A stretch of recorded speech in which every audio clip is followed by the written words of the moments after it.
Bien, bonjour à tous et bienvenue dans cette deuxième partie sur les mouvements dans les champs de pesanteur. Donc ici on est arrivé, donc on avait répondu à pas mal de questions et puis on avait donc essayé de déterminer les équations horaires et montrer que le mouvement était plan. On va essayer maintenant de déterminer ce qu'on appelle l'équation cartésienne de la trajectoire. Alors équation cartésienne, c'est tout simplement parce qu'on est dans un repère cartésien. En gros, c'est l'équation de la trajectoire. En gros, moi je veux je veux y égale f de x. Ça, c'est une équation de ma trajectoire. Si vous lancez quelque chose, eh bien, vous allez avoir un objet avec une vitesse comme ceci, qui va faire ce genre de courbe que l'on va voir ici. Et donc, je veux son équation. Alors, regardez bien. Ici, c'est y en fonction du x. Alors, là, ici, c'est x. Et là, c'est y. Donc, en gros, il faut que j'arrive à écrire y en fonction de x. Alors, regardez bien, ici, y, là, il n'est pas... Je vais zoomer un peu. Y, cette équation, elle n'est pas en fonction de x, elle est en fonction de t. Et celle-ci, elle est en fonction du t. Donc, en gros, eh bien, ce qui va se passer, c'est qu'on a un système d'équations. Donc, ce système d'équations, on a deux équations. Et on va tout simplement essayer de trouver le temps et essayer de l'injecter à l'intérieur de cette équation.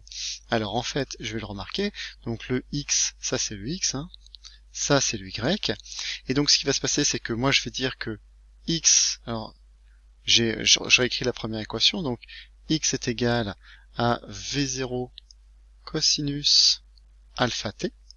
Donc si je veux t maintenant, ça vous donne que t est égal à x sur v0 cos alpha. Voilà. Et donc à partir du moment où j'ai le t, je peux l'injecter dans cette deuxième équation y, et dans ce cas-là, j'aurai bien y en fonction de x. Alors le y ici, donc y est égal à quoi?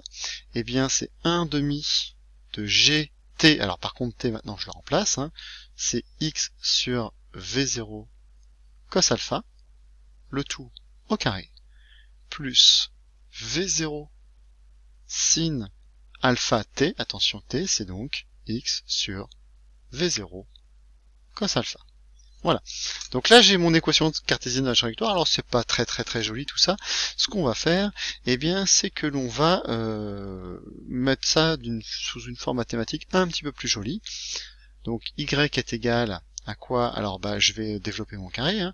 Donc, moins gx carré sur 2 v0 carré cosinus carré alpha, plus ici, eh bien j'ai v0 qui est au-dessus, v0 qui va s'annuler, et si vous regardez bien ici, eh bien j'ai sin alpha cos alpha, et bien ça vous donne tangente alpha.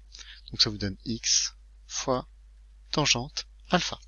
Voilà, ça c'est mon équation cartésienne de la trajectoire, j'ai bien y en fonction de x. Alors, quel est ce type de trajectoire? Alors, on va essayer de regarder un peu.